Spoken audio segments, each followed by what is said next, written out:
31వ వచనం నుంచి 37వ వచనం వరకు మనం చదువుకుందాం. 31వ వచనం నుంచి 37వ వచనం వరకు బైబిల్ తెరిచి చూడండి. ఈ మాటలు నేను చదువుతున్నాను. కాబట్టి యేసు తను నమ్మిన యూదులతో, మీరు నా వాక్యమందు నిలిచిన వారైతే నిజముగా నాకు శిష్యులయుండి సత్యమును గ్రహించెదరు.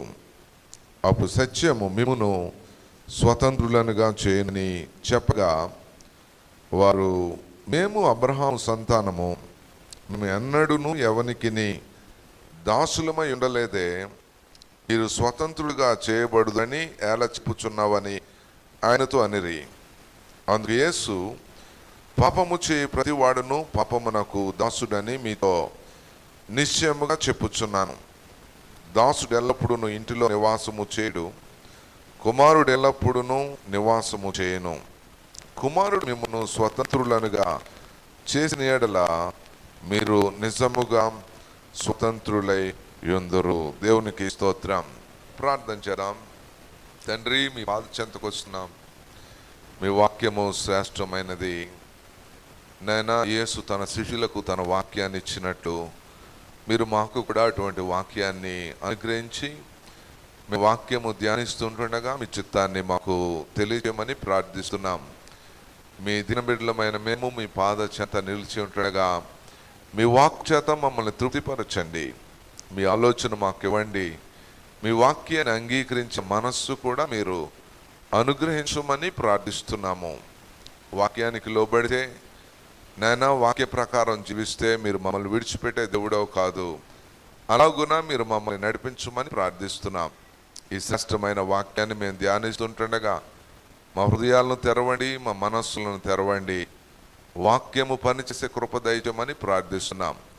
వాక్యానికి వ్యతిరేకంగా పనిచేస్తున్న ప్రతి దురాత్మ శక్తిని యేసు శక్తి కలిగిన నామములో ఎదురిస్తున్నాం. మీ అద్భుతమైన కృప ఉంచండి. మీరు మాతో మాట్లాడమని యేసు శక్తి కలిగిన నామములో ప్రార్థిస్తున్నాము తండ్రి. Amen, amen. Praise the lord. దేవునికి స్తోత్రం. ఈరోజు మా వాక్య ధ్యానములో సీరియస్గా ధ్యానిస్తున్న వాక్యం నుంచి అనగా, ఒకరికి ఒకరు సంఘములో ఎలా ఉండాలి అనే విషయాన్ని మనం ధ్యానిస్తూ ఉండేవాళ్ళం. కానీ ఈరోజు నా టాపిక్ని మళ్ళీ మార్చాను. కారణం ఏంటి అంటే, ఈరోజు మన దేశానికి ఒక ప్రత్యేకమైన దినం, మనం అందరం సంతోషించవలసిన దినం. ఏంటంటే, మన దేశానికి బ్రిటిష్ వారి ఆధిపత్యం నుంచి, బ్రిటిష్ వారి వారి నాయకత్వంలో నుంచి మన దేశ నాయకులు, ప్రజలు పోరాడి చాలామంది వారి ప్రాణాన్ని కూడా పణంగా పెట్టి త్యాగం చేసి మన దేశానికి స్వతంత్రం తీసుకొని వచ్చి ఇప్పటికీ 75 సంవత్సరాలు అవుతా ఉంది. దేవునికి స్తోత్రం. కాబట్టి మన దేశానికి దేవుడిచ్చిన స్వాతంత్రాన్ని బట్టి మనం ప్రభువును స్తుతించాలి.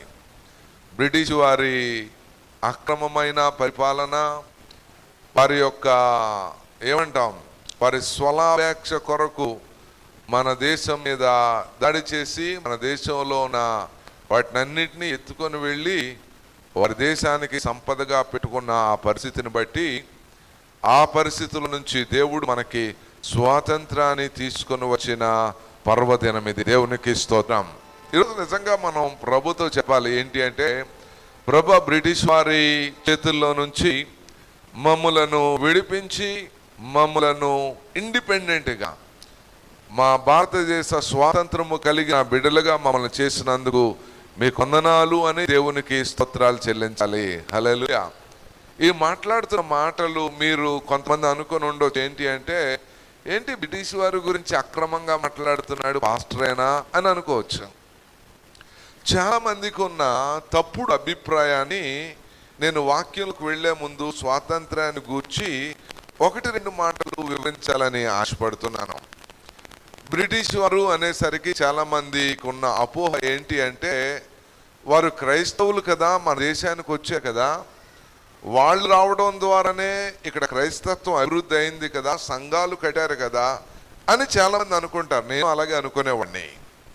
ఇంతకుముందు నేను చదువుకుంటున్న రోజుల్లో నేను ఏదైనా ఊరు వెళితే లేక ఏదైనా ప్రాంతానికి వెళితే అక్కడ ఎవరైనా పాశ్చాత్య ఏమంటాం ఫారినర్ ఎవరైనా కనిపిస్తే, తెల్ల చర్మంగా కనిపించి విచిత్రంగా కనిపిస్తే నేను అనుకునేవాడిని ఇతడు కూడా క్రైస్తవుడే అనుకునేవాడిని. కానీ తరువాత నాకు అర్థమైంది వాళ్ళందరూ క్రైస్తవులు కాదు. మన భారతదేశానికి విదేశాల నుంచి తెల్ల రంగు కలిగిన వాళ్ళు చాలా మంది చాలా పనుల మీద వస్తారు. నేను డిగ్రీ చదువుతున్న ఆఖరి సంవత్సరంలో 1994వ సంవత్సరంలో మా క్లాసు వాళ్ళంతా ఇండస్ట్రీ టూర్కి వెళ్ళాం. 4 రాష్ట్రాలు తిరిగాం. ఆంధ్రప్రదేశ్, అలాగే తమిళనాడు, తర్వాత కర్ణాటక, కేరళ. ఇంచుమించు 12 రోజులు 15 రోజులు బస్సు వేసుకొని తిరిగి వచ్చాం. అలా వెళుతున్నప్పుడు మా లెక్చరర్స్ ఎవరైతే ఉన్నారో వాళ్ళు కొంతమంది అన్యులు కాబట్టి వెళ్ళేటప్పుడు టెంపుల్స్ దగ్గర కూడా తీసుకువెళ్ళారు. చివరికి తిరుపతి కూడా, ఆ కొండ మీద కూడా నేను వెళ్ళాను మా స్నేహితులతోటి. ఆ సమయంలో తిరుపతి అంతా చూశాను. అలాగే తమిళనాడులో కొన్ని పుణ్యక్షేత్రాలు కలిగిన, ఆ పేరు మర్చిపోయాను, ఆ ప్రాంతాలకు కూడా వెళ్ళాం. అక్కడికి వెళ్ళేసరికి అందరూ తెల్లోళ్లే. మన దేశస్తులు కొంతమందే కనిపించారు, కానీ వీళ్ళందరూ ఎవరు అమెరికా నుంచి, అలాగే లండన్ నుంచి, ఆస్ట్రేలియా నుంచి వచ్చిన వాళ్ళు చాలామంది కనిపించారు. అప్పుడు నాకు అర్థమైంది విదేశస్తులందరూ క్రైస్తవులు కదని. అంతేకాదు నేను కేరళలో ఉన్నప్పుడు కేరళలో ఉన్న ప్రత్యేకమైన పుణ్యక్షేత్రమైన ఒక స్థలానికి కూడా వెళ్ళాను. అక్కడికి వెళితే వాళ్ళు మమ్మల్ని చూసి ఎవరు మీరు, ఎందుకు వచ్చారని అడిగి ఒక ఆయనకి, ఒక లేడీకి మమ్మల్ని అప్పచెప్పి వీళ్ళు ఎవరో ఏంటి మాట్లాడిందంటే ఆమె అమెరికా దేశం నుండి వచ్చి అక్కడే ఉండిపోయి ఆ పని యొక్క విశిష్టత కొరకు ఆమె చాలా పనిచేస్తూ ఉంది. ఆమె పేరు క్రైస్తవ పేరు. అక్కడికి వచ్చిన తర్వాత ఆమె పేరు కూడా మార్చుకుంది. ఈ పరిస్థితులన్నీ చూసిన తర్వాత నాకు అర్థమైన విషయం ఏంటంటే విదేశస్తులందరూ క్రైస్తవులు కాదు.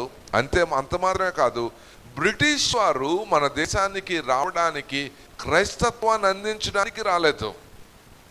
బ్రిటిష్ ఈస్ట్ ఇండియా కంపెనీ వారు 17-18 శతాబ్దాల్లో వారు మన దేశానికి రావడానికి గల కారణం ఏంటంటే వారు మన దేశానికి వ్యాపారం కొరకు వచ్చారు.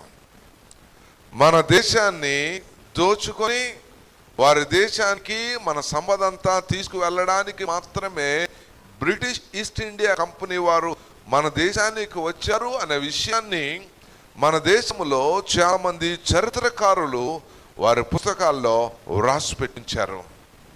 కాకపోతే ఇప్పుడున్న సాధారణమైన మనుషులకు, వ్యక్తులకు ఉన్న ఆలోచన ఏంటి అంటే బ్రిటిష్ వారి వలన క్రైస్తత్వం మన దేశానికి వచ్చింది అనే తప్పుడు అభిప్రాయము చాలా మందిలో ఉంది. అది క్రైస్తవుల్లో మాత్రమే కాదు, క్రైస్తవేతరుల్లో కూడా అదే ఆలోచన ఉంది. అందుకొరకు ఈ సందర్భంలో స్వాతంత్రానికి సంబంధించిన విషయాలు మాట్లాడుతున్నప్పుడు నేను చెప్పే విషయం ఏంటి అంటే బ్రిటిష్ వారు మన దేశానికి, లేక బ్రిటిష్ ఈస్ట్ ఇండియా కంపెనీ వారు మన దేశానికి యేసుక్రీస్తును ప్రకటించడానికి కానీ, లేకపోతే బైబిల్ను ముద్రించడానికి కానీ, లేకపోతే చర్చిలు స్థాపించడానికి కానీ మన దేశానికి రాలేదు అనే విషయాన్ని ప్రతి క్రైస్తవుడు, క్రైస్తవేతరుడు కూడా గమనించాలి అనే విషయాన్ని తెలియజేస్తూ ఉన్నాను. బ్రిటిష్ వారు మన దేశానికి క్రైస్తత్వానికి ప్రకటించడానికి రాలేదు అని చెప్పడానికి నా దగ్గర చాలా కారణాలు ఉన్నాయి. కానీ 1-2 విషయాలు చెప్పి నేను వాక్య ధ్యానంలోనికి వెళ్ళాలని ఆశపడుతున్నాను. దేవునికి స్తోత్రం. బ్రిటిష్ వారు అనుకుంటా 1807వ సంవత్సరం నుంచి 1814వ సంవత్సరం వరకు ఒక నాయకుడు ఉండేవాడు బ్రిటిష్ దేశం నుంచి. ఆయన వారి దేశానికి, వారి నాయకులకు, మింటో అనుకుంటా, లార్డ్ మింటో, ఆయన ఏం చేశారంటే భారతదేశంలో ఉన్న పరిస్థితులన్నీ వారి దేశానికి చెప్పి ఒకవేళ మనం ఇక్కడ కానీ మత ప్రచారం కానీ చేస్తే ఇక్కడ ప్రజలు మన మీద తిరుగుబాటు చేస్తారు, అలాగూ కానీ తిరుగుబాటు చేస్తే ఈ దేశంలో మనం వ్యాపారం చేయడం కష్టం అవుతుంది అని చెప్పి ఆ లార్డ్ మింటో ఏం చేశాడంటే, ఇక్కడ ఎటువంటి క్రైస్తవ కార్యకలాపాలు కానీ క్రైస్తవ మత ప్రచారం కూడా జరగకుండా 1813వ సంవత్సరం వరకు చాలా అడ్డుపడ్డాడు. ఈ విషయాలు చాలా మందికి తెలియవు. 1813వ సంవత్సరం నుంచి భారతదేశానికి మిషనరీస్ రావడానికి పరిపూర్ణమైన స్వేచ్ఛ కలిగింది. ఎందుకంటే బ్రిటిష్ ఆ బ్రిటిష్ దేశంలో అక్కడుండే కొంతమంది క్రైస్తవులు పార్లమెంట్లో కొంత ఏమంటాం వాళ్ళు సిఫార్సు చేసి 1813లో వాళ్ళు అధికారికంగా పర్మిషన్ పొందుకొని భారతదేశానికి మిషనరీలు రావడానికి అవకాశం కలిగింది. అంతే తప్ప బ్రిటిష్ ఈస్ట్ ఇండియా కంపెనీ వారి ద్వారా మన దేశానికి క్రైస్తత్వం వచ్చింది అనేది చాలా అబద్ధం. ఇక్కడ ఇంకొక విషయాన్ని చెప్తాను. మరి మన దేశానికి క్రైస్తవ మిషనరీగా విలియం కేరీ వచ్చాడు కదా, బ్రిటిష్ వాడే పంపించారు కదా అని అనుకుంటారు చాలా మంది. కానీ బ్రిటిష్ వారు విలియం కేరీని భారతదేశానికి రావడానికి అనుమతించలేదు. ఎందుకు అంటే రకరకాల కారణాలు ఉన్నాయి.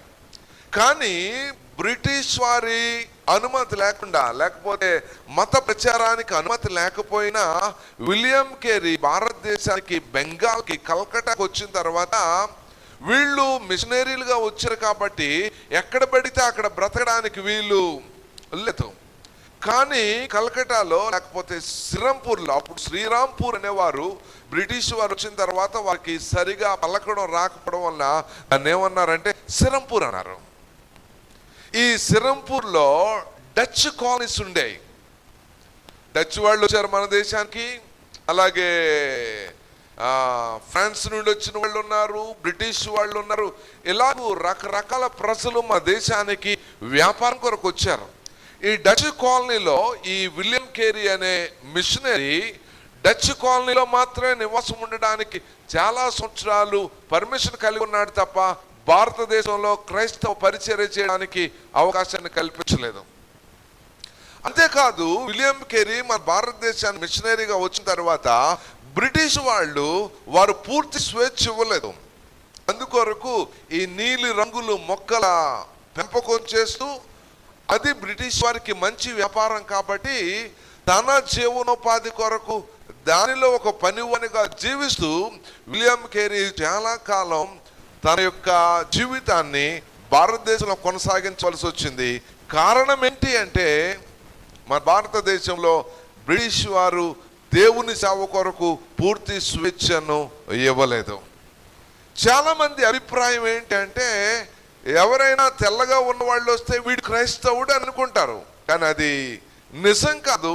తెల్లగా ఉన్న వాళ్ళందరూ క్రైస్తవులు కాదు, నల్లగా ఉన్న వాళ్ళందరూ హిందువు కాదు. రంగులను బట్టి మతాన్ని నిర్ణయించాం, లేక మనకి కనిపించే భౌతిక రూపాన్ని బట్టి వీడు ఈ మతానికి చెందినవాడు అని కూడా చెప్పలేం.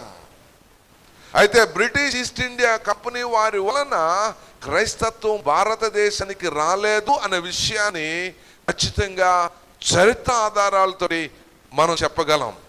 క్రైస్తత్వం భారతదేశానికి రావడానికి ఎప్పుడో మూలాలున్న యేసుక్రీస్తు చనిపోయిన 25 సంవత్సరాల తర్వాత, అనగా క్రీస్తు శకము 52వ సంవత్సరంలో యేసుక్రీస్తు శిష్యుడైన తోమా అనే ఆయన ద్వారా క్రైస్తత్వం భారతదేశంలోనికి వచ్చింది. హల్లెలూయా.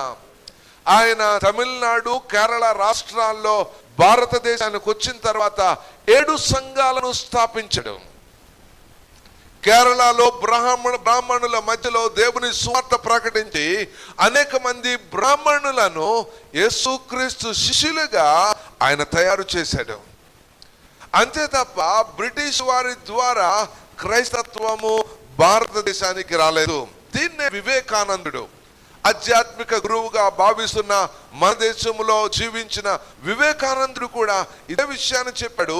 తోమ ద్వారా భారతదేశానికి ఎప్పుడో మొదటి శతాబ్దంలోనే క్రైస్తత్వం భారతదేశానికి వచ్చిందని వివేకానందుడు చెప్పాడు. అంతేకాదు మంచి ఫిలాసఫర్గా, విద్యావేత్తగా మనం చెప్పుకుంటున్న రాధాకృష్ణన్ అనే ఆయన క్రైస్తత్వాన్ని గురించి చెబుతూ మొదటి శతాబ్దంలోనే క్రైస్తత్వం భారతదేశానికి వచ్చిందని ఆయన కూడా చెప్పడం జరిగింది. కాబట్టి ఈ స్వాతంత్రము దినాన ఒక అపోహను తొలగించాలని ఆశపడుతున్నాను. అదేంటి అంటే, బ్రిటిష్ వారు భారతదేశానికి క్రైస్తత్వాన్ని ప్రకటించడానికి రాలేదు. వారు స్వార్థపూరిత ఉద్దేశముతో వ్యాపారాన్ని చేసుకోవడానికి మాత్రమే బ్రిటిష్ వాళ్ళు భారతదేశానికి వచ్చారు. భారతదేశానికి మొదటి శతాబ్దంలోనే క్రైస్తత్వం భారతదేశానికి వచ్చింది. ఇలాంటి విషయాలు చాలా మందికి తెలియని చరిత్ర ఆధారాలు తెలియని చాలా మంది క్రైస్తత్వాన్ని గురించి తప్పుడుగా మాట్లాడుతున్న వారు చాలా మంది ఉన్నారు. అయితే విలియం కేరీ 1813వ సంవత్సరం తర్వాత మన భారతదేశంలో క్రైస్తవ మతాన్ని ప్రకటించడానికి బ్రిటిష్ వారి ద్వారా అనుమతి లభించింది.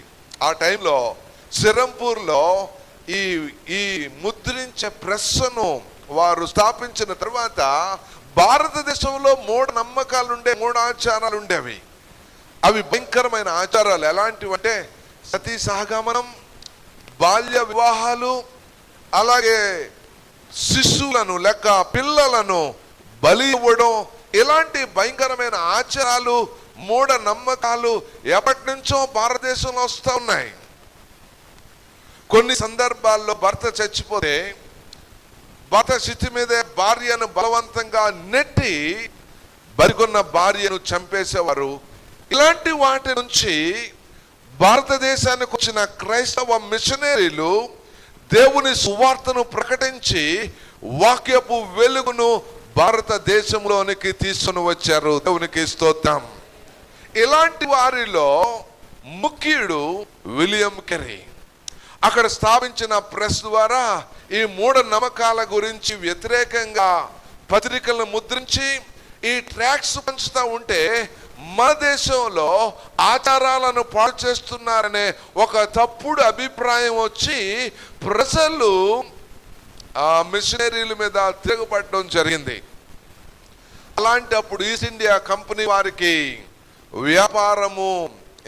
వ్యాపారము జరగదని క్రైస్తవ మిషనరీలు అనగొడతానే వచ్చారు.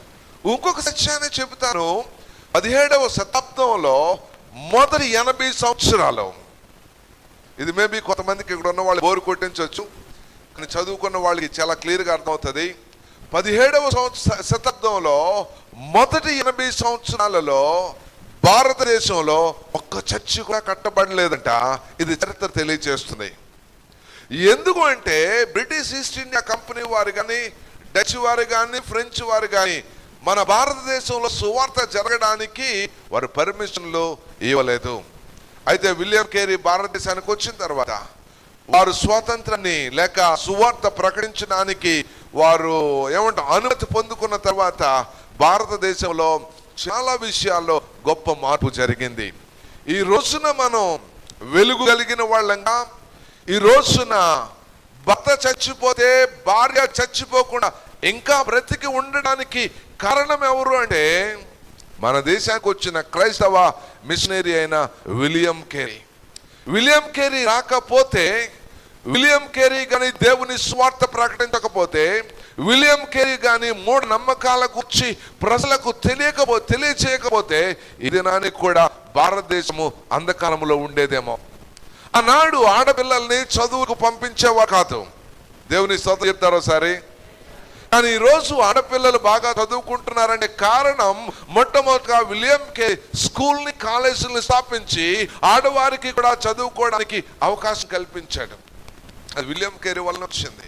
ఈ రోజున న్యూస్ పేపర్స్ మన దేశంలో ఉన్నాయంటే మొట్టమొదటి న్యూస్ పేపర్ విలియం కేరీ ద్వారానే వచ్చింది.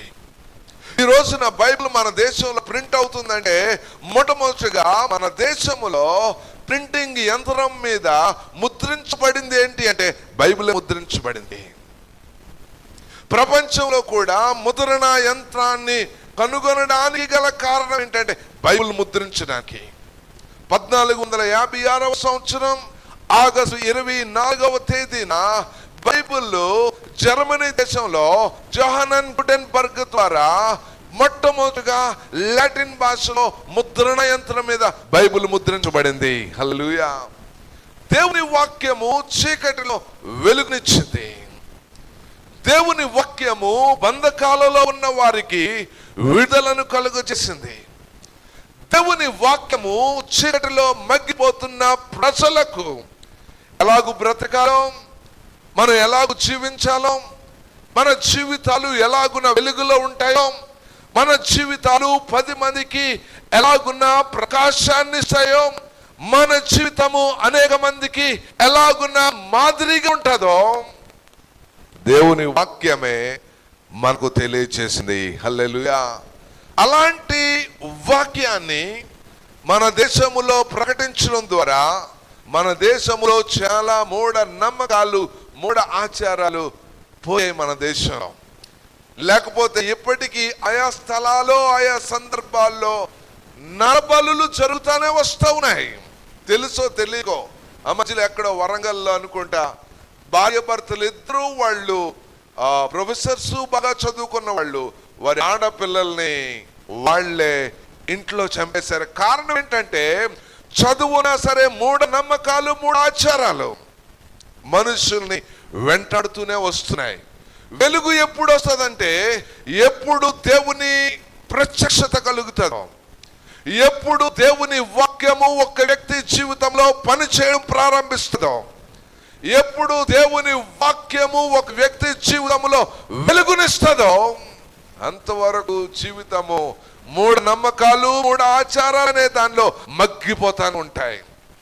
ఇంత చదువున్నా, ఇన్ని యూనివర్సిటీస్ ఉన్నా, ఇంత చదువు పెరుగుతున్నా ఇప్పటికీ మన దేశంలో అనేకమైన మూఢ ఆచారాలు ఇప్పటికీ జరుగుతూనే ఉన్నాయి. కారణం ఏంటంటే ప్రజలు దేవుని వెలుగులోనికి ఇంకా తిరగలేదు. మనకు స్వతంత్రం వచ్చి 75 సంవత్సరాలు అవుతుంది. ప్రపంచానికి లేక మన దేశానికి, మన ప్రజలకు వెలుగు ప్రకటించవలసిన వాళ్ళు ఎవరు అంటే దేవుని ప్రజలైన, దేవుని వాక్యాన్ని తెలిసిన, దేవుని వాక్యాన్ని అవలంబిస్తున్న దేవుని ప్రజలు మాత్రమే మన దేశానికి వెలుగును ప్రకటించగలరు. హల్లెలూయా. అందుకే ఇక్కడ కూర్చున్న ప్రతి వ్యక్తి యేసుక్రీస్తు యొక్క వెలుగును రిప్రజెంట్ చేయాలి. ఎలాగున దేవుని ప్రత్యక్షత కలిగి బ్రతకాలో, ఒక సగటు మానవుడు ఒక మంచి జీవితాన్ని ఎలాగూ జీవించాలో దాన్ని చూపించడానికి మాత్రమే మనం రిప్రజెంటేటివ్స్ గా, దేవుని ప్రజలుగా దేవుని సన్నిధిలోనికి వచ్చాం. దేవునికి స్తోత్రం. హల్లెలూయా. ఇంకా మూఢ నమ్మకాలతో మగ్గిపోతున్న క్రైస్తవ ప్రజలు మన మధ్యలో నివసిస్తూనే ఉన్నారు. ఇది దురదృష్టం. ఈ మధ్యలో ఒక వీడియో చూసాను. అందులో ఎడ్వర్డ్ విలియమ్స్ గారు ఆయన ఇంటర్వ్యూ చేస్తూ ఆయన మాట్లాడుతూ ఉంటే, క్రైస్తవులు వాస్తు అవలంబించవచ్చు అంటే ఆయన చాలా వీడియో మాట, కానీ నేను ఒక చిన్న విషయాన్ని విన్నాను. ఆయన క్రైస్తవులు వాస్తు అవలంబించడం సరి అయినది కాదు అని ఆయన చెప్పారు. అదే నేను చెప్తాను, ఎందుకంటే నేను వాస్తు మీద నమ్మకం ఉంచును. ఎందుకంటే వాస్తు నమ్మే వాళ్ళు ఇండియాలో ఉంటే సరిపోద్ది, అమెరికాలో వాస్తు సరిపోదు, లండన్లో వాస్తు సరిపోదు. కానీ వాస్తు మన భారతదేశంలో ఈనాటికి క్రైస్తవులు, దేవుణ్ణి నమ్ముకున్న వాళ్ళు వాస్తుని వెంబడిస్తూనే ఉన్నారు. దురదృష్టం ఏంటంటే ఆయన మాట చెప్పారు. ఆయన ఏమన్నారంటే ఒక ఒక ఒక సంఘానికి ఆయన వాక్యాన్ని ప్రకటించడానికి వెళ్ళారంట. 6 నెలల తర్వాత మళ్ళీ పిలిచారంట వాక్యం చెప్పడానికి. పోడియం మారిపోయిందంట. ఆ పక్క నుండే పోడియం ఈ పక్క వచ్చిందంట. ఆయన అడిగినంట, బ్రదర్ ఎందుకు పోడియం మారిందంటే వాస్తు ప్రకారం అక్కడ ప్రకటించకూడదంట, ఇక్కడే ప్రకటించాలంట, అందుకే చర్చిలో పోడియం మార్చారన్నారంట. దురదృష్టం, వెలుగులోనికి వచ్చిన ప్రజలు కూడా ఇంకా చీకటిలోనే మగ్గిపోతున్నారు. కారణం ఏంటంటే వాక్యము వెలుగు వారి జీవితాల్లోనికి రాలేదు. మనల్ని నడిపించేది మూఢ నమ్మకాలు కాదు, మన జీవితాన్ని బాగు చేసేది మూఢ ఆచారాలు కాదు, మన జీవితానికి వెలుగునిచ్చేది ఈ భూ సంబంధమైన విధానాలు, పద్ధతులు కాదు. మన జీవితం మీద పూర్తి అధికారి అయిన వాళ్ళు ఎవరు అంటే మన సర్వాధికారి అయిన, సర్వశక్తివంతుడైన ప్రభువైన యేసుక్రీస్తు. హల్లెలూయా. ఒకసారి నీ జీవితంలోనికి ఆయన అధికారిగా వస్తే, ఒకసారి నీ జీవితాన్ని ఆయన అధికారానికి ఒప్పుకుంటే ఆయన నిన్ను వాడుకుంటాడు, ఆయన నడిపిస్తాడు. చాలాసార్లు ఉదాహరణ చెప్తా ఉంటాను యవనస్తులతో. ఏంటి అంటే సముద్రం 3వ అధ్యాయంలో ఉంది, నీ ప్రవర్తన అంతటి యందు ఆయన అధికారమునకు ఒప్పుకొనుము. ఈ మాట నాకు 20 సంవత్సరాల క్రితం, మేబీ 22 years బ్యాక్, 22 సంవత్సరాల క్రితం ప్రభు నాకు చూపించిన మాట.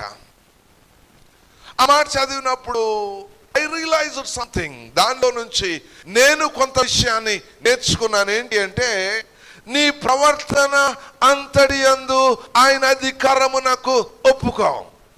అప్పుడు ఏం జరుగుతుంది? ఆ కింద మాటలు ఉంటది, అప్పుడు ఆయన నీ త్రోవలను సరళము చేయను. అంటే దాని అర్థం ఏంటి? త్రోవలను సరళము చేయు అంటే యువర్ లైఫ్ జర్నీ, నీ జీవిత ప్రయాణం, లేక నీ జీవితంలో ప్రయాణం చేసే విధానం, the decisions you make in your life, నీ జీవితంలో నీవు తీసుకునే ప్రధానమైన నిర్ణయాలు, ఆయన నీ త్రోవలను సరళం చేస్తాడు. ఎప్పుడు సరళం చేస్తాడు అంటే నీ ప్రవర్తన అంతటి యందు ఆయన అధికారమునకు ఒప్పుకో. అంటే దాని అర్థం ఏంటి? దాన్ని నేను ఇలా చెప్తాను. ఎలాగో అంటే ఒక కారు ఉందనుకోండి, ఆ కారు మీరు దాని 5 లక్షలు, 10 లక్షలు, 20 లక్షలు, 30 లక్షలు విలువ పెట్టి కొన్నారు. ఆ కార్ని కొన్న తర్వాత మీరు కానీ లేక మీరు ఏర్పాటు చేసుకున్న డ్రైవర్ కానీ ఆ కారు నడిపిస్తూ ఉంటాడు. ఆ డ్రైవరు ఆ కార్ సేఫ్టీ చూస్తూ ఉంటాడు. ఎక్కడైనా రెడ్ సిగ్నల్ వస్తే వెంటనే ఆపుతాడు. అది డొక్కు మారుతి 800 కార్ అయినా, లేకపోతే స్కోడా కార్ అయినా, ఇంకా కాస్ట్లీ కార్ ఏముంది నాకు తెలియదు, కార్ కంపెనీ పనిచేయలేదు కదా, ఏ కార్ అయినా, కాస్ట్లీ కార్ అయినా, ఎర్ర బల్బు ఎలగగానే రోడ్డు సిగ్నల్స్లో కారు ఆగవలసిందే. లేదండి వాడు తక్కువ కారు, నా కాస్ట్లీ కార్, నేను వెళ్ళిపోతానంటే ఇట్ డామేజెస్ యువర్ కార్. ఆ డ్రైవర్ ఏం చేస్తాడంటే ఎర్ర లైట్ ఎలాగానే బ్రేక్ అప్లై చేసి ఆ కార్ ఆపుతాడు. The car is controlled by the driver who drives the car. ఆ కారు ఎవరి ద్వారా కంట్రోల్ చేయబడుతుందంటే ఆ కార్ని కంట్రోల్ చేసే డ్రైవర్ అనే ఒక ఆయన ఉన్నాడు, ఆయన కంట్రోల్ చేస్తాడు. ఒకవేళ ఆ కారు కానీ మొరాయించింది అనుకోండి, డ్రైవర్ బ్రేక్ నొక్కితే యాక్సిలరేటర్ మీదకి వెళ్ళి బ్రేక్ నొక్కడానికి బదులు యాక్సిలరేటర్ నొక్కే అనుకోండి, ఆగవలసిన కారు స్పీడ్ పెరిగిపోద్ది. పెరిగింది అంటే ప్రమాదం ఎవరికి అంటే ఆ కార్ డ్యామేజ్ అయిపోద్ది. ఒకవేళ ఆ కార్ డ్యామేజ్ అయిన తర్వాత ఆ కారుని బాగా డ్యామేజ్ అయితే మీరు రోడ్డు పక్కన చూస్తూ ఉంటారు, డ్యామేజ్ అయిన కారు ఆ పక్కన పడిపోయి ఉంటుంది. అప్పుడప్పుడు నేను అనుకుంటాను, ఆ కారుని ఎందుకు అలా వదిలేశారు? కేజీ లెక్కలో ఐరన్ స్క్రాప్ అని అమ్మొచ్చు కదా అని అనుకుంటాను. దాని వెనకాతల ఉన్న సీక్రెట్ నాకు తెలియదు. పాడైపోయిన కారు అలాగే ఉండిపోతుంది. మా చిన్నప్పుడు నేను 5వ తరగతి 6వ తరగతి చదువుతున్నప్పుడు ఇక్కడ MDO ఆఫీస్ ఉండేది. అప్పుడు ఇది అడవిలాగా ఉండేది ఏరియా అంతా. మేము 5వ తరగతి 6వ తరగతి జరిగినప్పుడు కార్ డ్రైవింగ్ అంటే చాలా ఇంట్రెస్ట్ కదా. MDO ఆఫీస్ దగ్గర ఒక పాత కారు ఉండేది. అక్కడ నా ఏజ్ గ్రూప్ వాళ్ళు కానీ నాకన్నా కొంచెం చిన్నవాడు ఉంటే ఈ సిచ్యువేషన్ కొంతమంది తెలుస్తుంటుంది. ఆ కారు ప్రతిరోజు స్కూల్ అయిపోయిన తర్వాత 5 గంటలకి స్కూల్లో అక్కడ గ్రౌండ్లో ఆడుకోవడానికి వెళ్ళేవాళ్ళం. ఆడుకొని కొంతసేపు అయిన తర్వాత ఒక్కొక్కరు వెళ్ళి ఆ జీప్ ఉండేది, ఆ జీపుని డ్రైవ్ చేస్తున్నట్టు బాగుండేది. అప్పుడు ఆ జీపు డ్రైవ్ చేస్తున్నట్టు ఆ స్టీరింగ్ పట్టుకొని ఇలా తిప్పుతూ ఉండేవాళ్ళం. చివరికి ఆ జీప్ ఏమైందంటే సంవత్సరాలు గడిచే కొలది అలాగున్నది నేలలో భూమిలో మట్టిలో కలిసిపోయింది. కారణం ఏంటి అంటే ఆ కారు ఎందుకో డ్యామేజ్ అయింది. ఒకవేళ ప్రమాదం జరిగిందో, ఇన్సూరెన్స్ కట్టలేదో, దాని లైఫ్ అయిపోయిందో ఏమో తెలియదు, కానీ ఆ జీపు ఎవరికి పనికి రాకుండానే ఉండిపోయింది. కారణం ఏంటి అంటే ఏదో కారణం ఉంది. అలాగే దేవుని వాక్యం చెబుతుంది, నీ ప్రవర్తన అంతటి యందు ఆయన అధికారమున ఒప్పుకో. అప్పుడు ఆయన నీ మార్గములను సరళం చేస్తాడు. ఒకవేళ మనము కారుతో పోల్చుకుంటే మనల్ని నడిపించేవాడు మన అధికారి, జ్ఞానవంతుడు, సర్వాధికారి అయిన యేసుక్రీస్తు అయితే ఈ కారు ఎప్పటికీ డామేజ్ అవ్వదు. ఆయనే మనల్ని నడిపిస్తూ ఉంటే ఆయన మనం నడవలసిన మార్గానికి ఆయన తీసుకొని వెళ్తాడు. ఆయన ఏదైనా సమయం వచ్చినప్పుడు రెడ్ సిగ్నల్ పడితే ఆయనే బ్రేక్లు అప్లై చేస్తాడు. నా కుమారుడా, ఇక నువ్వు కొంచెం ఆగు, ముందుకు వెళ్ళకు. You wait for some time, I will let you go after some time. నువ్వు కొంతసేపు ఆగిన తర్వాత నువ్వు వెళ్ళడానికి నేను అనుమతిస్తాను. కొన్నిసార్లు అంటాడు, this is not the way you should go. నువ్వు వెళ్ళవలసిన మార్గం ఇది కాదు, యూ టర్న్ లెఫ్ట్, నువ్వు ఎడమవైపుకు వెళ్ళాలి అని చెప్పాడు అనుకోండి, మనం వెంటనే ఎడమ వైపు తిరగాలి. ఎందుకంటే గాడ్ నోస్ అవర్ డెస్టినీ. ఎందుకంటే దేవునికి మన యొక్క గమ్యము తెలుసు. ఒకవేళ ఎడమకి కాదు నాయన, నేను కుడివైపు వెళ్తానంటే you reach the wrong destiny. నువ్వు దేవుడు అనుమతించని గమ్యానికి వెళ్ళిపోయి దేవుడు తను చెప్పని కార్యము దగ్గర నీ జీవితాన్ని ముగిస్తావు. అందుకు దేవుని వాక్యం చెప్తుంది, నీ ప్రవర్తనంతటి యందు ఆయన అధికారము నప్పుకొప్పుకో. ఇది చాలా మంది తక్కువ క్రైస్తవులు చేసే పని. చాలా మంది క్రైస్తవులు ఏంటంటే there is the word but they don't follow. వాక్యాన్ని చదువుతారు కానీ వాక్యాన్ని వెంబడించరు. వాక్యం చదివినంత మాత్రంలో వాక్యం మన జీవితంలో పనేమీ చేయదు. వాక్యం చదివిన తర్వాత వాక్యాన్ని మన జీవితానికి అన్వయించుకోవాలి. అన్వయించుకున్న తర్వాత ఆ మార్గంలో మనం వెళ్ళాలి. వాక్యమే, ప్రకటనే, మన నమ్మకాలే. దీని ద్వారా నేను చెప్పే విషయం ఏంటి అంటే, క్రైస్తవులు ఇంకా చాలా మంది మూఢ నమ్మకాలు, మూఢ ఆచారాల్లోనే ఉంటా ఉన్నారు. విలియం కేరీ ఎప్పుడో 200 సంవత్సరాలకు పూర్వమే మన భారతదేశానికి వచ్చిన తర్వాత ఆయనతో పాటు విలియం బెంటిక్ అనే ఆయన సపోర్ట్ ద్వారా, అంతేకాదు మన భారతీయులైన బెంగాల్కు చెందిన బెంగాల్ బ్రాహ్మణుడైన రాజా రామ్మోహన్ రాయ్ లాంటి వాళ్ళు, సాంఘిక సంస్కర్తలు మన దేశంలో చాలా కార్యాలు జరిగించారు. అవేంటి అంటే, వారు చేసిన పని వలన, వారు ప్రయాసం వలన మన దేశములో సతీ సహగమనాలు అంతరించిపోయాయి. దేవునికి స్తోత్రం. వారు చేసిన పని వలన ఇప్పుడు అప్పుడులాగా మన దేశంలో చిన్న పిల్లలను తీసుకుని వెళ్ళి గంగా నదిలో పడేయటం లేదు. అలా పడేస్తే కేసు పెడతారు. ఇప్పుడు గణపట్లో పుణ్యం వస్తుందని గంగా నదిలో పడేసేవారు. ఎప్పటికి కూడా అక్కడక్కడ చూస్తాం. ఏంటి అంటే, దాచబడిన గుప్త నిధులు ఉన్నవని పిల్లలను చంపేసే తల్లిదండ్రులు కూడా ఈ రోజుకి కూడా లేకపోలేదు మన భారతదేశంలో. కారణం ఏంటి అంటే, వారి జీవితంలోనికి వెలుగు ఇంకా రాలేదు. స్వాతంత్రం మన దేశానికైతే వచ్చింది కానీ ప్రజలు ఇంకా మూఢనమ్మకాల నుంచి స్వతంత్రులు కాలేదు. ఏంటి స్వాతంత్రం? ఈరోజు నేను మాట్లాడుతున్న విషయం ఏంటి అంటే, నిజమైన స్వాతంత్రం. ఒక వ్యక్తి ఎప్పుడు నిజమైన స్వాతంత్రాన్ని అనుభవిస్తాడు అంటే, ఈ రోజున మన భారతదేశానికి స్వాతంత్రం వచ్చి 75 సంవత్సరాలు ఉండొచ్చు, కానీ ప్రజలు ఇంకా పాపం అనే సంఖ్యలలో వారు బంధింపబడే ఉండిపోయారు. దేవుని వాక్యం చెప్తుంది, యోహాను సువార్త 8వ అధ్యాయము 34వ వచనాన్ని మనం చూస్తే, 8వ అధ్యాయము 34వ వచనం మనం చూస్తే, పాపము చేయు ప్రతివాడును పాపమునకు దాసుడని మీతో నిశ్చయముగా చెప్పుచున్నాను. పాపము చేయు ప్రతివాడును పాపమునకు దాసుడు. ఇది నేను చెప్పిన మాట కాదు, దేవుని వాక్యం. యేసుక్రీస్తే స్వయంగా ఆయన నోటితో చెప్పిన మాట. పాపము చేయు ప్రతివాడును పాపమునకు దాసుడు అంటే దాని అర్థం ఏంటంటే, ఎవరైతే పాపం చేస్తాడో వాడు దాసత్వంలో ఉన్నట్టే. వాడు అపవాది చేత బంధించబడి ఉంటాడు. వాడికి విడుదల కావాలి అంటే దేవుని వాక్యంలో ఏం చేయాలో దేవుని వాక్యంలో రాయబడి ఉంది. అందుకు దేవుని వాక్యం చెప్తున్న మాట ఏంటి అంటే, పాపము చేయు ప్రతి వాడును పాపమునకు దాసుడు.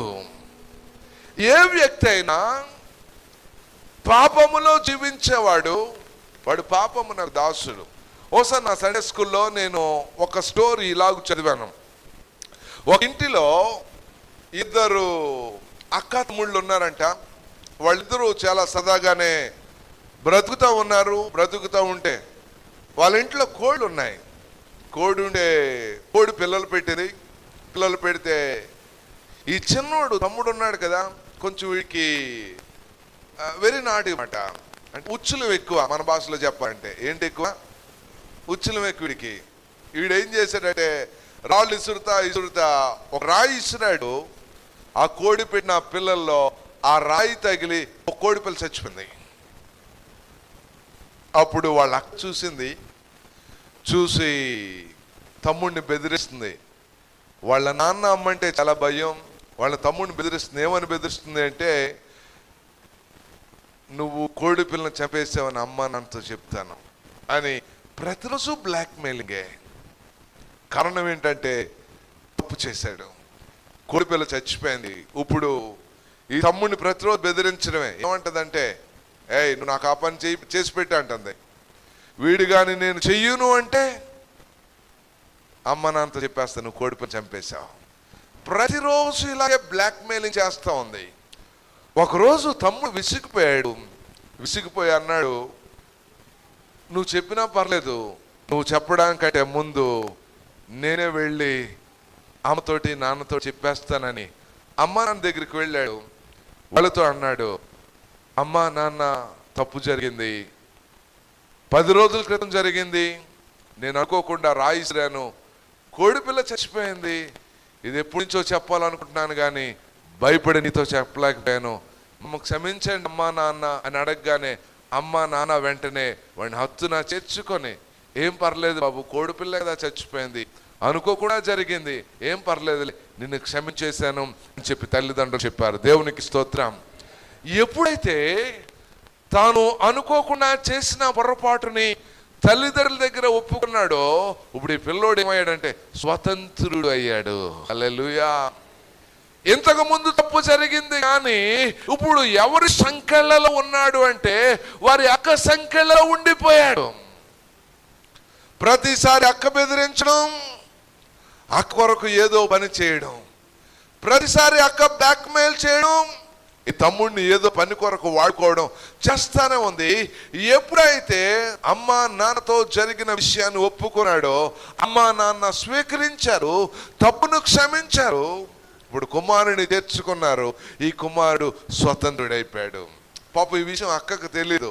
ఏంటి తెలియదు అంటే తమ్ముడు అమ్మా నాన్న దగ్గర ఒప్పుకున్నాడని. మళ్ళీ ఏదో పని చెప్పింది.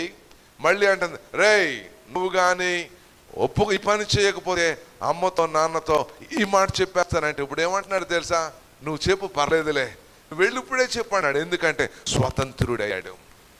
దేవుని వాక్యం ఇదే విషయాన్ని చెబుతుంది. పాపము చేయు ప్రతి వాడును పాపమునకు దాసుడు. అంటే దాని అర్థం ఏంటంటే పాపము చేసేవాడు సాతాను యొక్క హస్తాల్లో ఉన్నాడని అర్థం. వాడు స్వతంత్రుడు కాదు. సాతానుడు బ్లాక్మెయిల్ చేస్తాడు. పాపం వలన వచ్చే నష్టం ఏంటో చెప్పమంటారా? పాపం వలన వచ్చే నష్టం ఏంటంటే ఆదిలో ఆదాము అవ్వలు పాపము చేయడం వల్ల వారు స్వతంత్రంగా దేవుని దగ్గర రావడానికి వారు అర్హతను కోల్పోయారు. ఇప్పుడు దేవుడు పిలుస్తున్నాడు. ఏమని పిలుస్తున్నాడంటే, అయ్యా ఆదాము ఎక్కడున్నావు పారిపోతా ఉన్నాడు. కారణం ఏంటంటే పాపము మనిషిని సాతాను హస్తాల్లో బంధించింది. పాపము మనిషిని బ్లాక్మెయిల్ చేసింది. పాపము మనిషిని భయాన్ని తీసుకొని వచ్చింది. పాపము మనిషికి ఆశీర్వాదం నుండి తొలగించింది. పాపము మనిషిని నానా రకాలైన ఇబ్బందులకు గురి చేసింది. పాపము శ్రమను తీసుకొచ్చింది. పాపము కుటుంబాన్ని సమస్యల్లో ముగించింది. పాపము కుటుంబ సంబంధాలు తెగ్గొట్టింది. పాపము ఆశీర్వాదాన్ని తీసుకురావడం మానేసింది. పాపము అనేకమైన దేవుని కార్యాలకు ఆటంకమైంది. అది దేవుని వాక్యం చెప్తుంది. పాపము చేయు ప్రతి వాడును పాపమునకు దాసుడు. ఎలా స్వతంత్రత కలుగుతుంది? అదే అధ్యాయంలో 8వ అధ్యాయము 31 నుండి మనం చదివాం కదా. అదే అధ్యాయంలో 32వ వచనాన్ని మనం చూస్తే, అప్పుడు సత్యము మిమ్మును స్వతంత్రులుగా చేయనని చెప్పాను.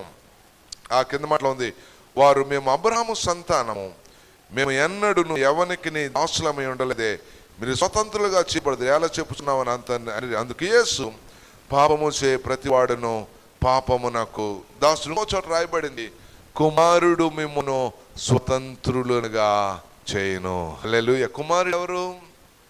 యేసుక్రీస్తు. ఈ పాపము నుండి స్వతంత్రం అవ్వాలంటే కుమారుడు దగ్గరికి రావాలి. మనల్ని స్వతంత్రతలోనికి తీసుకొచ్చేవాడు ఎవరు అంటే, సాతాను బంధకాల్లో నుంచి విడిపించేవాడు ఎవరు అంటే కుమారుడైన యేసుక్రీస్తు. ఆయన మనల్ని స్వతంత్రులుగా చేయగలరు. చేతులైతే దేవునికి స్తోత్రం చేయడం అందరం. హల్లెలూయా, హల్లెలూయా, హల్లెలూయా.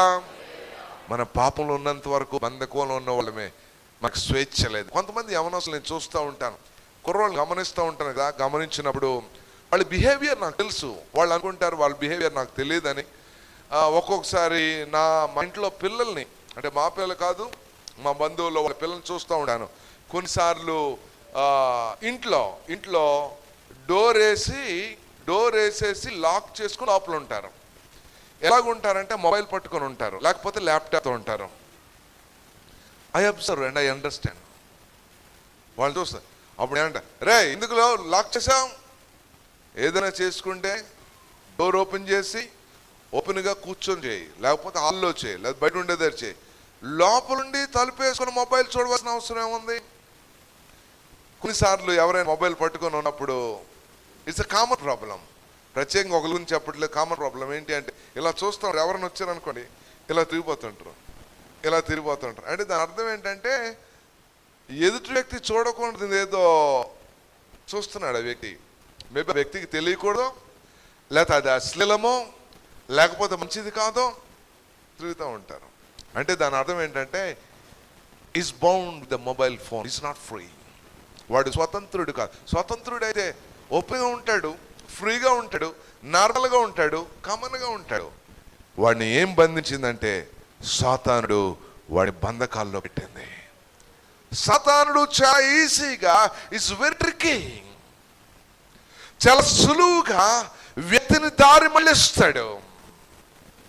సాతానుడు చాలా సులువుగా భవిష్యత్తును పాడు చేస్తాడు. సాతానుడు చాలా సులువుగా ఆశీర్వాదాలకు అడ్డంగా వస్తాడు.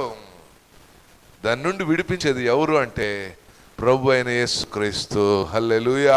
ఆయన దగ్గరికి వస్తే స్వతంత్రంగా ఉంటా. యేసు స్వతంత్రం అనడానికి ఒక మంచి ఉదాహరణ చెప్పాడు. ఏంటంటే, ఒక తండ్రికి 2 కుమారులు ఉన్నారు. నేను క్లోజ్ చేస్తాను ఈ మాట చెప్పి. ఒక తండ్రికి 2 కుమారులు ఉన్నారు. అందులో చిన్నోడు వాడు వచ్చి నాన్నతో అంటున్నాడు, నాన్న మేమిద్దరమే కొడుకులం కదా, ఆస్తిని పంచిపెట్టు అనేసరికి నాన్న చెప్పుంటాడు. ఏమని ఉంటాడంటే, ఉండరా బాబు, పర్లేదురా, ఎందుకురా, మన బోళ్ళు వ్యాపారాలు ఉన్నాయి, మన అన్నీ బాగున్నాయి, నువ్వు ఇంటి దగ్గర ఉండొచ్చు కదా, ఏం చేసుకుంటూ ఆస్తిని తీసుకొని అని చెప్పి నాన్న చాలా చెప్పిన వాడు ఇష్టపడలేదు. చివరికి వాడి టార్చర్ తట్టుకోలేక నాన్న ఎవరికి రావాల్సిన పోర్షనాలు పనిచేశాడు. పెద్దోడు ఇంటి దగ్గరే ఉండిపోయి నాన్నకున్న వ్యాపారాలు చూసుకోవడం ప్రారంభించాడు. చిన్నవాడట తనకు రావాల్సిన ఆ భాగాన్ని, ఆ పోర్షన్, నేను చెప్పేది లూకా సువార్త 15వ అధ్యాయం మీకు కనిపిస్తుంది, తర్వాత చదవండి. తనకు రావాల్సిన పోర్షన్ని తీసుకొని దూరదేశానికి వెళ్ళిపోయాడు. వెళ్ళిపోయిన తర్వాత దానితో ఏమైనా బాగయ్యాడా? ఒక 10 లక్షలు తీసుకొని వెళ్ళిపోయి ఆ 10 లక్షలతోటి 20 లక్షలు ఏమైనా సంపాదించాడా అంటే దుర్వ్యాపారం చేశాడంట. దూరదేశానికి వెళ్ళిపోయి తనకున్న ధనానంతటిని పాడు చేశాడు. స్నేహితులతో, వేశ్యలతో తన ఇష్టానుసారంగా తన ధనానంతటిని పాడు చేసిన తర్వాత తన చేతిలో ఉన్న డబ్బంతా అయిపోయింది. ఇప్పుడు వీడికి తినడానికి తిండి కూడా లేని ఈ పరిస్థితుల్లో ఎక్కడైనా పనికి వెళదామని ప్రయత్నం చేశాడు. ఒకవేళ కరోనా టైం ఏమో ఉద్యోగాలు లేవు, నేను బైబిల్లో లేదు, నేను మామూలుగా చెప్తున్నాను, మళ్ళీ ఏదైనా వ్యాఖ్యానిస్తారని. ఉద్యోగాలు లేవు.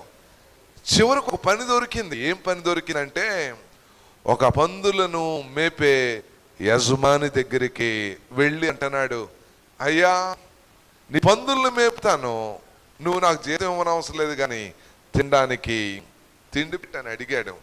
అడిగిన తర్వాత ఆ పందుల యజమాని అలాగలే మేపని చెప్పుంటాడు. ఆకలి బాగా వేస్తుంది.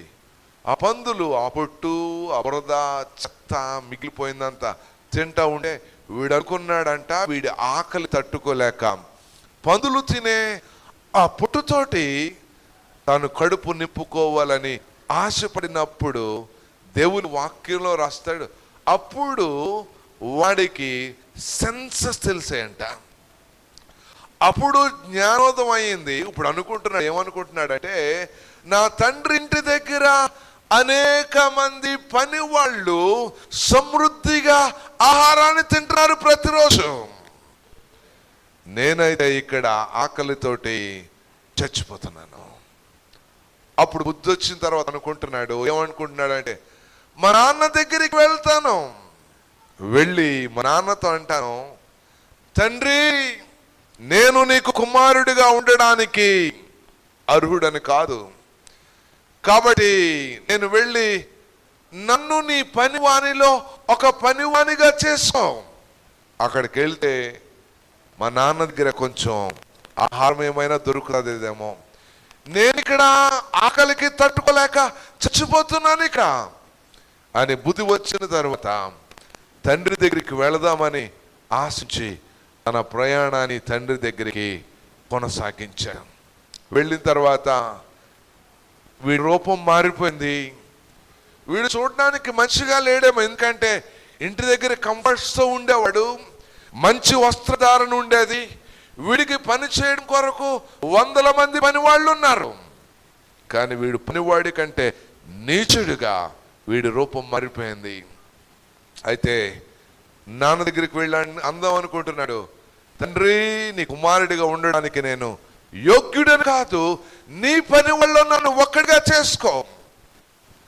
వెళ్ళాడు. పరిగెత్తుకొని వెళ్ళేసరికి దూరము నుండి తండ్రి ఈ కుమారుణ్ణి చూసి పరుగెత్తుకొని వచ్చి మెడ మీద పడి ముదు పెట్టుకొని వాడి ఇంటికి తీసుకొని వెళ్ళి స్నానం చేయించి శుభ్రపరిచి మంచి వస్త్రాలు ధరించి ఉంగరము ధరించి ఇంటి దగ్గర మంచి విందు జరిగించాడంట. ఎందుకంటే ఈ తప్పిపోయిన కుమారుడు మళ్ళీ నా ఇంటికి వచ్చాడని మంచి విందు చేశాడు. దేవునికి స్తోత్రం, హల్లెలూయా. తప్పిపోయిన వాళ్ళకి, ప్రభు దగ్గరికి వచ్చిన వాళ్ళకి ఇదే వ్యత్యాసం. సాతానుడు మనుషులను పాడు చేస్తాడు, వారి మనస్సులను పాడు చేస్తాడు, వాడి కంట్రోల్లోకి తీసుకుంటాడు మనుషులను. ఎందుకు అంటే తండ్రి చిత్తాన్ని నెరవేర్చకుండా. ఎందుకు అంటే తండ్రి దగ్గర ఉంటే బాగుపడిపోతామేమో అని పాడు చేయడానికి వక్ర మార్గాల్లో నడిపిస్తాడు. కానీ తండ్రికి మంచి ఉద్దేశం ఉంది మన గురించి. ఏంటి అంటే ఆయన మనలను నడిపిస్తే మనం మంచి మార్గములో ఉంటాం, క్షేమమైన స్థలములో ఉంటాం, ఆశీర్వాదకరమైన జీవితములో ఉంటాం. ఎప్పుడు అంటే ఆ తండ్రి మాట విన్నప్పుడు. ఎప్పుడు తండ్రి దగ్గర ఉంటామో అప్పుడు స్వాతంత్రత కలుగుతుంది. ఎప్పుడైతే ఆస్తి అంతా పోగొట్టుకొని తాను బ్రతకడానికి సరైన స్థితి లేనప్పుడు వాడు ఎక్కడ ఉన్నాడంటే సాతాను బంధకాల్లో ఉన్నాడు. ఈ రోజుల్లో కూడా చాలా మంది సాతాను బంధకాల్లో ఉంటున్నారు. దేవుని చిత్తాన్ని జగించని ప్రతి వ్యక్తి is bound by the sin and the devil. వాడు పాపము చేత సాతాను చేత బంధించబడి ఉన్నాడు. When you know the truth, ఎప్పుడు నువ్వు సత్యాన్ని తెలుసుకుంటావో సత్యము నిన్ను స్వతంత్రుడిగా చేస్తుంది. ఏంటి సత్యం? సత్యం ఏంటి అంటే యేసుక్రీస్తు. ప్రయాసపడి భారం మోస్తున్న సర్వజనులారా నా యొద్దకు రండి, నేను మీకు విశ్రాంతి కలుగజేస్తాను.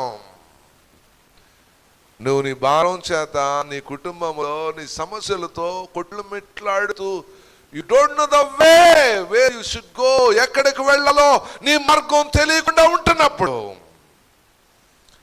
Jesus came down to the earth and show the way how we must lead in this world. ఈ భూమి మీద మనం ఎలాగూ బ్రతకాలో ఆయనే భూమి మీదకి వచ్చి ఆయన మార్గాన్ని చూపించాడు. ఆయన మార్గాన్ని చూపించడమే మాత్రమే కాకుండా he died on the cross, ఆయన శిలువ మీద చనిపోయి he gave his life for you, నీ కొరకు ఆయన జీవితాన్ని ఇచ్చాడు.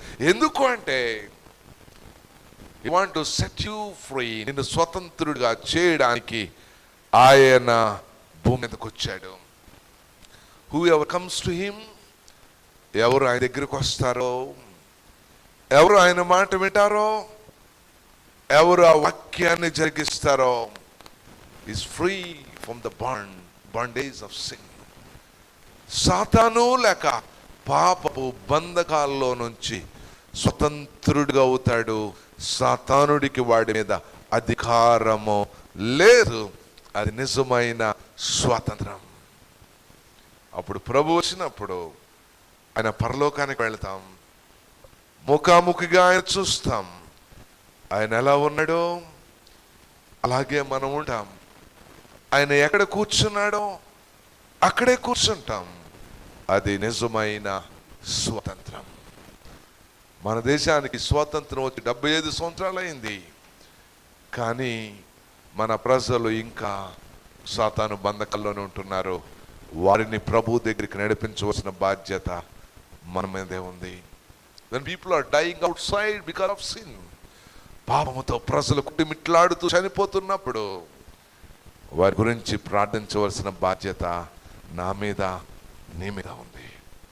ప్రజలు ఇంకా మూఢనమ్మకాలతో వారి జీవితాలు నాశనానికి వెళ్ళిపోతున్నప్పుడు వారిని విడిపించవలసిన బాధ్యత నీ మీద నా మీద ఉంది.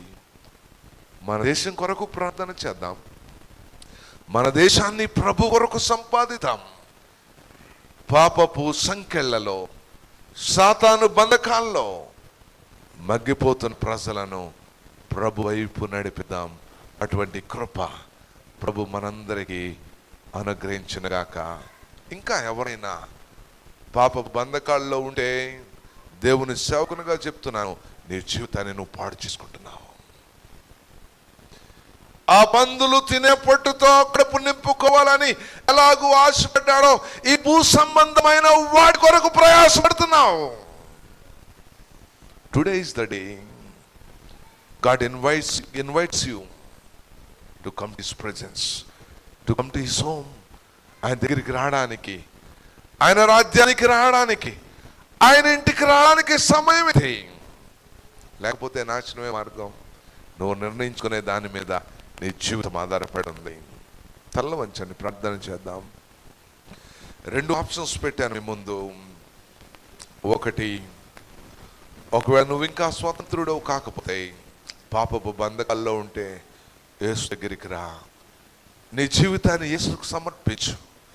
నీ జీవితాన్ని యేసుకు ఇవ్వు. బాగు చేస్తాడు, దీవెనకరంగా చేస్తాడు నీ జీవితాన్ని, ఆశీర్వాదకరంగా చేస్తాడు నీ జీవితాన్ని.